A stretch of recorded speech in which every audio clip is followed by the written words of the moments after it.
All right. Good afternoon. Starting off with Martin Griffiths, as you may have seen, our Undersecretary General for the Coordination of Humanitarian Affairs issued a statement this morning, also had a stakeout in Geneva. In the statement he issued, he said that the carnage in Gaza cannot be allowed to continue. The warring parties must respect international humanitarian law, agree to a humanitarian ceasefire, and stop the fighting, he said. Among other steps, he called on the parties for those who influence over them to facilitate aid agencies' efforts to bring in a continuous flow of aid convoys and to do so safely and open additional crossing points for aid and commercial trucks to enter, including through Kerem Shalom, and allow the UN and other humanitarian organizations and public and private sector entities to access fuel in sufficient quantities to deliver aid and provide basic services, also to enable humanitarian organizations to deliver aid throughout Gaza without impediment or interference. For his part, Philippe Lazzarini, the Commissioner General of UNRWA, said that UNRWA received today over 23,000 liters of fuel for the besieged Gaza Strip. Israeli authorities have restricted the use of this fuel, he said, adding that the fuel cannot be used for the overall humanitarian response, including for medical and water facilities and for the work of UNRWA. The Israeli authorities, according to UNRWA, have indicated that they would allow the entry of a limited amount of fuel into Gaza to be used exclusively to run trucks for the distribution of incoming humanitarian aid. Much of the fuel is needed, the Commissioner General said, adding that UNRWA needs more than 160,000 liters of fuel per day to run its operations. Mr. Lazzarini also called on the Israeli authorities to immediately authorize the delivery of the needed amount of fuel as required under international humanitarian law. Our colleagues at the Office for the Coordination of Humanitarian Affairs say that although 91 trucks carrying humanitarian aid entered from Egypt yesterday, the distribution of supplies to shelters, clinics, and other beneficiaries have largely come to a halt due to lack of fuel. Also, just to let you know that tomorrow we will have Juliet Touma from UNRWA be our guest at the briefing. She'll be briefing you, I think, from Amman. We're also waiting and hoping to have someone from World Food Program in the region also brief you. Also, I can tell you that we are monitoring, and we've seen some of the images and reports coming out of Al-Shifa Hospital, which are very disturbing, to say the least. And again, we call on all parties to respect international humanitarian law and underscore the fact that hospitals cannot be used in combat. As some of you may have seen, the executive director of UNICEF, Catherine Russell, was involved in a traffic accident in Egypt on her way to Gaza yesterday. The vehicle in which she was flipped on its side, but she and along with the passengers are fine. Despite the injuries, she managed, she just chose to go through with her day visit to Gaza, which she accessed through the Rafah gate. However, after the visit, she was examined by doctors again, and she was told that her injuries required further care. As a result, she has postponed the rest of her visit to the region, which also had included a stop in Israel, where, among other things, she had hoped to meet with the families of abducted children. Catherine Russell tells us that she does intend to return to the region as soon as she is medically cleared. Also on Gaza, I have been asked about by some of you, and I can tell you that the UN continues to be gravely alarmed by the strikes in Gaza that have hit civilians, protected personnel, and infrastructure, including damage to the Qatar Committee for Reconstruction of Gaza that took place on the 13th. As we've said over and over and over again, civilians and civilian infrastructure must be respected and protected at all times.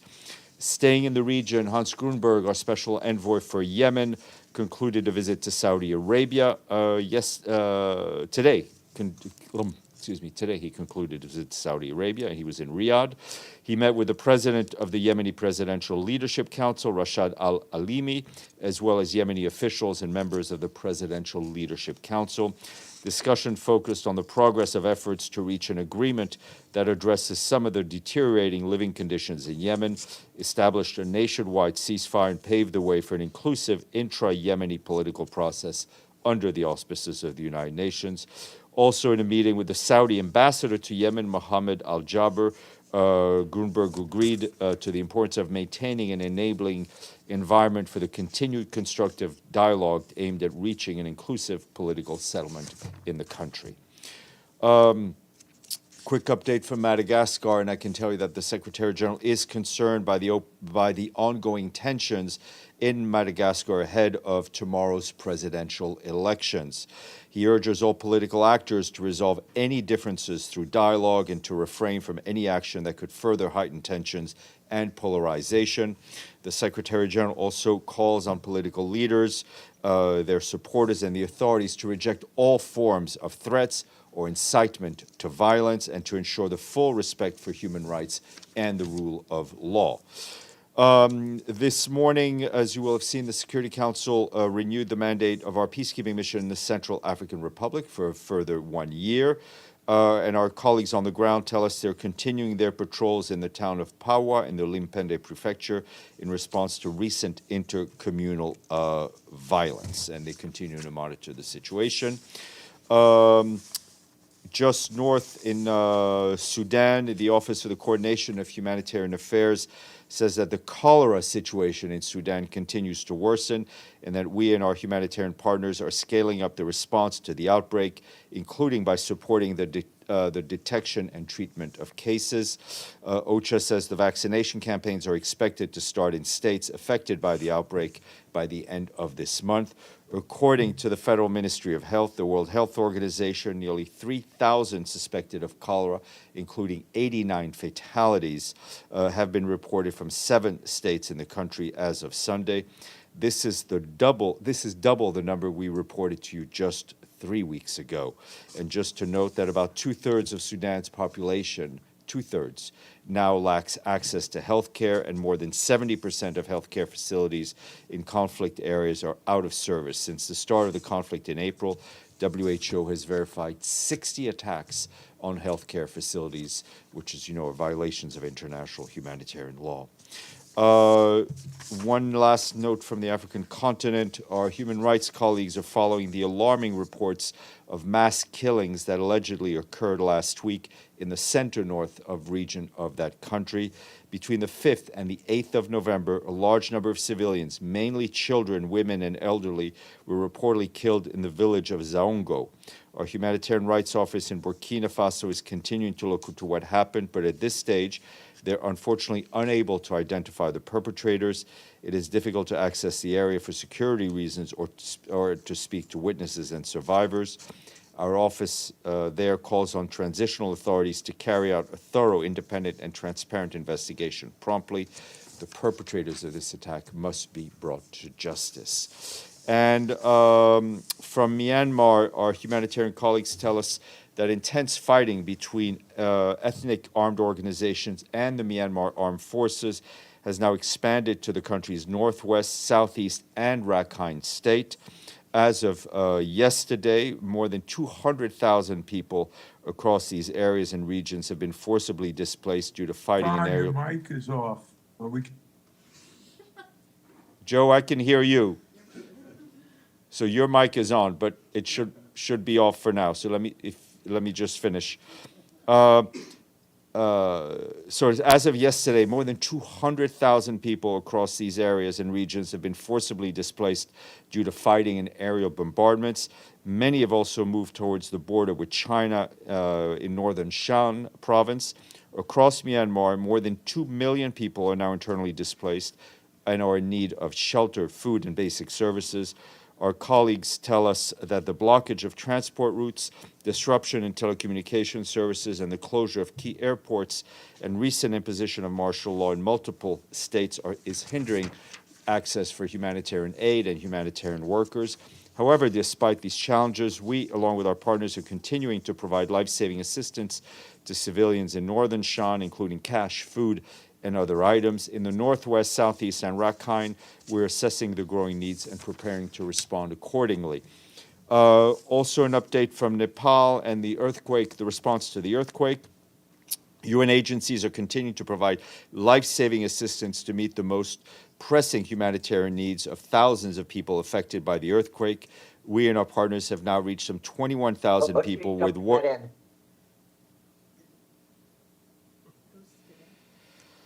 We and our partners have reached some 21,000 people with water, sanitation, and hygiene supplies, and about 20,000 children with education material. Since the 3rd of November, more than 7,000 tarpaulins and 5,500 blankets have been delivered. Meanwhile, 8 metric tons of food were distributed to feed some 10,000 people for 3 days. We're also providing health protection and psychosocial support to those impacted by the earthquake. Finally, it's been a long, dry spell for the geography and money quiz. Yes, 138 member states have now paid their dues. What is 21,000? So let me say, where can you find something that is 21,000 kilometers long and an average height and width of about 6 to 8 meters? Great Wall of China, yes. So we say thank you very much to Beijing. Sorry? That was not a fluke. So thank you very much. Margaret Bashir, you're the winner. Steph, does the Secretary General condemn the raid on El Shifa? Look, we're very concerned about what we're seeing. We don't have, we're only seeing the reports right now because we don't have any people on the ground. What is clear to us is that hospitals in no way can be used in any combat. They are protected under international humanitarian law. And yesterday, Hamas suggested that the UN should establish an international committee to inspect all of Gaza's hospitals to prove they aren't commandeering them. Is that something that the Secretary General would consider? Look, our focus right now is on securing a humanitarian ceasefire and ensuring, as I think as Martin Griffiths laid out in great detail during his stakeout, greater humanitarian access for our people. Michelle.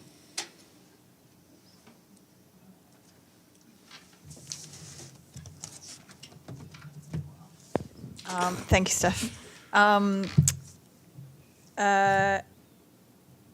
there any discussions happening here with the Secretary General or within the UN about what happens in Gaza once the violence and fighting stops? Of course, we're all, the Secretary General and people around him are thinking about what the day after would look like. I think he's already spoken about the general vision as seen from his part, but it is obviously something we're thinking about. And what sort of UN contingency planning is being done for that? Are there plans being made for a possible, peacekeeping force? Should the Council come to you with requests for that? Look, I'm not aware of any discussions about a UN peacekeeping force. And then this afternoon, the Security Council is going to vote on a draft resolution that calls for humanitarian pauses and corridors for a sufficient number of days to allow aid access. Is this helpful? I mean, if it passes? This process has taken some time, so let me wait and see what happens in the Council. Stefano, then Ibtisam, then Benno. No, my question was about the Security Council resolution. I just want to add that there was any contact with who drafted the resolution with the Secretary General on ideas on what this resolution should have? The Security Council members are masters of their procedures and their words, and we're always available to speak to them. Ibtisam. Steph, a follow-up on the issue of what you call the general vision, and if I'm not mistaken, regarding what will happen after the war. General vision. Yes. Yes, sorry. And I assume you're referring to the interview that Mr. Guterres gave to CNN when he spoke about it. Yeah, and he spoke about it to Reuters. He spoke about it twice publicly. But go ahead. Sorry. Yes. Okay. So, but my question is, from what he said, actually, it seems to be that he thinks that everyone should have a saying except for the Palestinians in Gaza itself. Why is that? No, that's not at all what he said. He said, obviously, this would have to be discussed with the Palestinians. I think he said that very clearly. But we didn't hear about the fact that the Palestinians in Gaza should decide who is the one who's going to rule them and not people from the outside. There's a bedrock principle of people being able to choose their elected government. Benno, then Murad. Thank you. I'm interested in the nature of the deal about the fuel delivery. Was it just that Israel approved that one single truck, or is it like a wider agreement that could pave the way for more deliveries? We hope it could pave the way to more deliveries, but not only more, but more. Not only more in terms of days, but most importantly, more in terms of volume. And the limits put on it are make it even more challenging, right? So I think I would encourage you to speak to our colleagues at UNRWA on that. But it is clear that we just need more fuel in terms of volume on a regular basis to run the energy plants in our health facilities, to have fresh water for the bakeries, to have trucks to not only deliver but to move solid waste around, to deliver aid. It's our lifeline. Murad. Thank you. On Gaza too, it's very clear now after 40 days of the war in Gaza that just calling for humanitarian ceasefire will not end these massacres that committing by Israel in daily basis. When the SCG will call to end the war in Gaza? He is calling for a humanitarian ceasefire, and he wants to see an end to the current conflict. Yes, sir. Thank you, Steve. Majdi Yazaji with Sky News Arabia. I want to go back to the kids with cancer and blood disorders in Gaza. The last update that we had, that 12 kids were evacuated. Mm-hmm. We've heard some new reports about some more kids that have been evacuated, I believe, to Turkey. Can you have an update for us? What's the estimate? I will try to find. We're reliant on our colleagues at WHO, and I know a lot of time they want to ensure that the operation is over before speaking about it. Evelyn?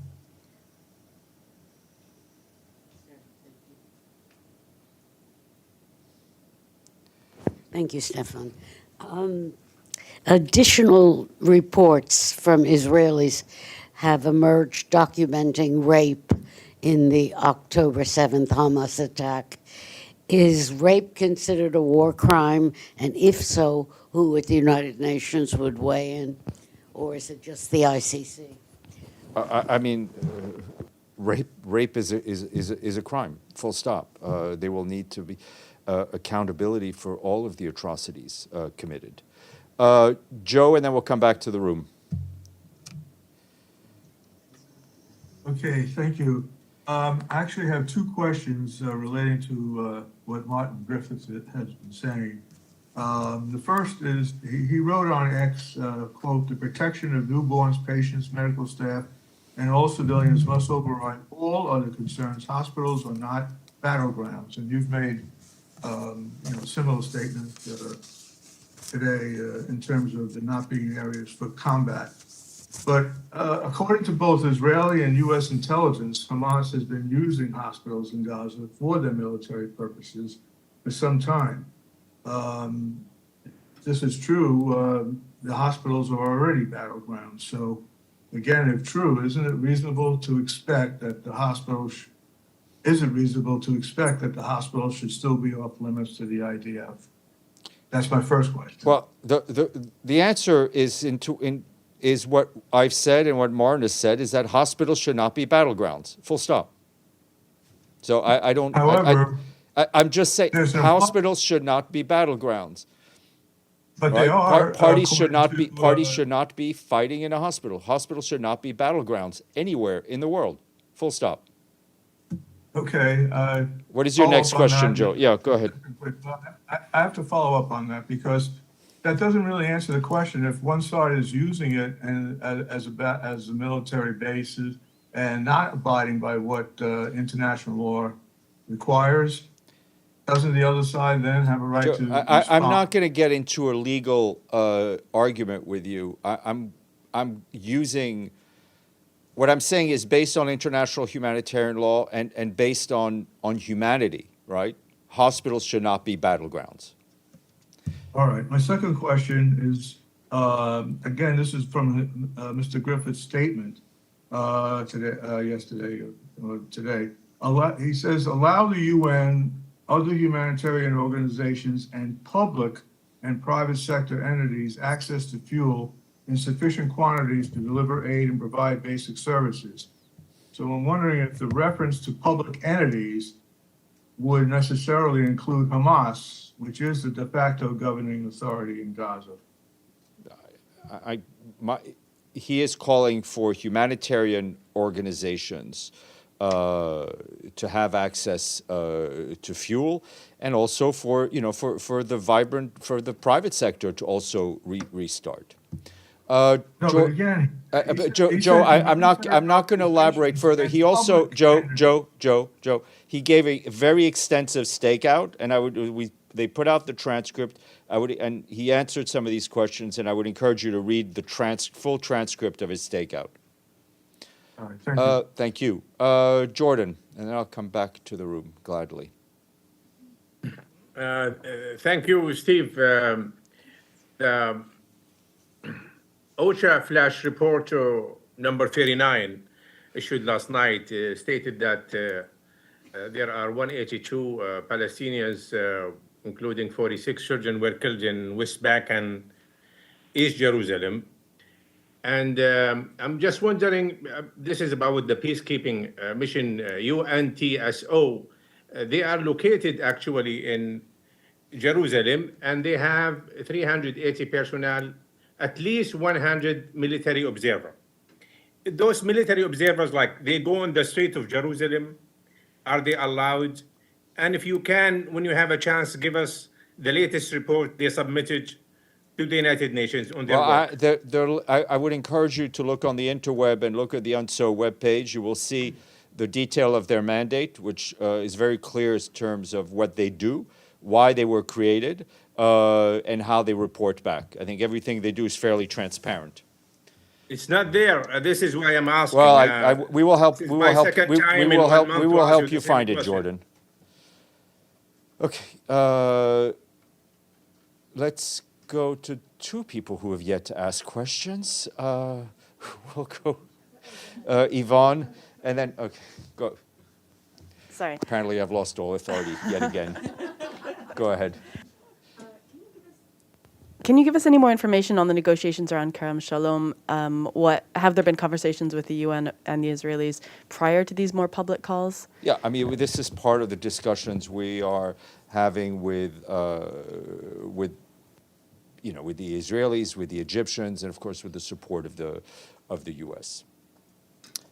But had Israelis said no previously? Well, I mean, if they'd said if we'd gotten green light, we would be using it. Let me put it that way. Yvonne. Thanks. Michelle asked you about the Security Council meeting this afternoon. You didn't give a comment, really. But for those of us who may have to file copy ahead of the vote, I mean, the Secretary General must have some expectations from this afternoon's session. The expectation is unity. The expectation is for the Security Council to speak with one voice in support of our efforts I mean, you have documented the struggles of the Security Council, right? On this particular issue, unity of purpose of the Security Council is central to the work of the United Nations. Michelle, then Murad, then the winner. I know you were asked about this yesterday, but today is the day, and the US president is meeting with the Chinese president in San Francisco. Is the Secretary General sort of watching to see what happens with this meeting? How important does he believe this meeting is to the world? What's his sort of assessment? It is very important. Let's be honest, and I think Secretary General has spoken quite often and quite eloquently about the risk of the great fracture, and it is a sustained and deep dialogue between the world's two largest economies, who have a preeminent role in so much of our lives, is necessary. We very much hope that there will be it will be a positive meeting, especially on issues relating to climate and technology, and of course they have all sorts of other bilateral issues they need to deal with. For our readers, could you just explain the great fracture? It sounds such a 1950s expression for your readers. Yes, exactly. It is what the risk, the Secretary General, of having two economies that are not interlinked, two internets that are not interlinked. We need global dialogue. We need a global interlinked economy. We need to have common vision on technology, on artificial intelligence, on climate. I hope your readers are satisfied. Murad. Thank you. Mr. Martin Griffiths said in his statement that the carnage in Gaza should not to be allowed to continue. Do you think calling for just humanitarian ceasefire is enough to stop this carnage? Look, and we've said this in many different contexts, when we've called for a stop to the violence, the stop of civilians being killed. We are not the ones with our fingers on the trigger, right? The Secretary General's strength, in a sense, is his voice, and he will continue to use it in that direction. Maggie. Back to today's vote.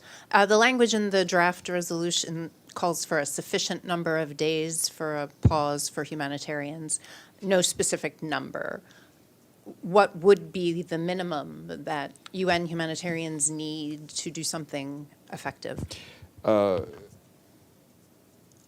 I've been here long enough not to interject hours prior to a vote in the Security Council. Okay, then I'm not letting you off the hook just yet. Back to the hospital question, I think that Joe was trying to ask. Should credible evidence be found of Hamas weapons or command center under al-Shifa, would that remove its protection would that remove it being a protected site under international humanitarian law? I'm not going to. There are some basic tenets of international humanitarian law which we've echoed. I'm not going to get into the what ifs. I would encourage you to look at what the ICRC has put out, because they are the guardians of the Geneva Conventions. I frankly have read it. There's a great post on Twitter from their legal counsel, and I've actually learned a lot from it, but I'm not going to get into the details of the what-ifs. Ibtisam, then Yvonne. On the issue of humanitarian ceasefire and not calling for the end of war, could you explain to us what do you exactly mean when you say humanitarian ceasefire? Do you have specific days in mind? Do you have what is the difference for between us? A humanitarian ceasefire is a ceasefire with a humanitarian objective, right? You could use other words in front of ceasefire. We are looking for one with a humanitarian objective to which parties to a conflict should be able to agree to, because it is with a humanitarian goal in mind, and right now it is our priority. And does that include stopping the hostilities full stop? Like It involves ceasing fire.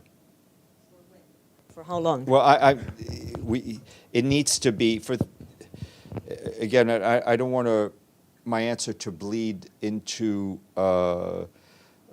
Maggie's effort to drag me into a Security Council debate, so I will hold my voice for now, but obviously it would need to be for a sustained amount of time. Let me, okay, Caitlin, go ahead. Yeah, go ahead. Asked you this, I think, last week or the week before, and I think this is an important, like, isn't it the UN's role to say how many days would be practical for humanitarian work? I mean, President Biden has said more than 3 days. The ICRC has said at least 5. Yeah, I mean, it would need, as I said, it would need to be prolonged for us to. It needs to be long enough for us to be able to mobilize the resources once we have enough fuel for people to get what they need. Is there a timeline? I'm not going to get into. Is there a timeline for the UN to propose some kind of I would encourage you framework? to read through Martin's full transcript on that. I think that may answer some of your questions. Yvonne, would you like to speak now? Yes, if you don't mind. My question is on the great fracture that you just spoke about. Yeah. You said that the Secretary General does not want to see two internets, but as you know, the Chinese internet is isolated from the rest of the world. Would he like to see the opening up of the Chinese internet and the tearing down of the so-called Great Firewall? I think the Secretary General has always argued for a free and open internet wherever. Yes, sir. Thank you. My question is about another war. In Ukraine, Russian troops are reportedly using chemical weapons against Ukrainian forces in 2 hotspots on the front line. According to media reports, this involves the use of banned chloropicrin. Do you have any comment on that? No, I had not seen. I will look into those reports, but of course we stand against any use of chemical weapons anywhere. Stefano, then Abdelhamid, then I will leave you. Yes, it's a follow-up on the question if those hospitals are used as a military base or headquarters by Hamas. UN has a lot of personnel in Gaza at the moment, so UN must have information. Why UN doesn't say clearly if there is no, as far as I know, there is no UN staff. There's no UNRWA staff in the hospital. And so the UN doesn't know. There is no intelligence information by the UN. Do we have intelligence? I think so. I'll move on. Abdelhamid. Oh, thank you, Stéphane. I have 2 questions. First, there are 2 Israeli senior officials who spoke about eviction of Palestinians altogether and throwing them into Europe or Canada, Danny Danon and Smotrich. They both wrote articles or spoke out about eviction of Palestinians, which that proves that there is a plan to evict all Palestinians, another Nakba. Do you have any comment on their statements? I mean, Abdelhamid, we've spoken about this before. We of course stand against the forced expulsion of Palestinians. That is clear. That's been our position since the beginning. So it is not. It is of course something that we stand firmly against. Your second question. My second question about the storming of Shifa Hospital. And I noticed that you tried to avoid using the word condemnation. So invading a hospital, it doesn't really necessitate the term condemnation.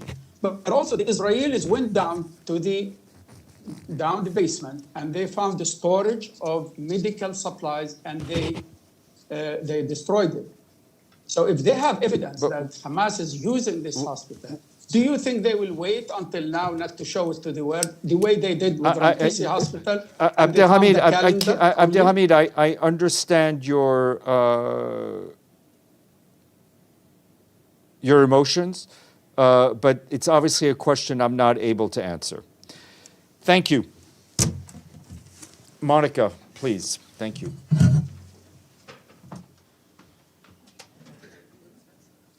Thanks.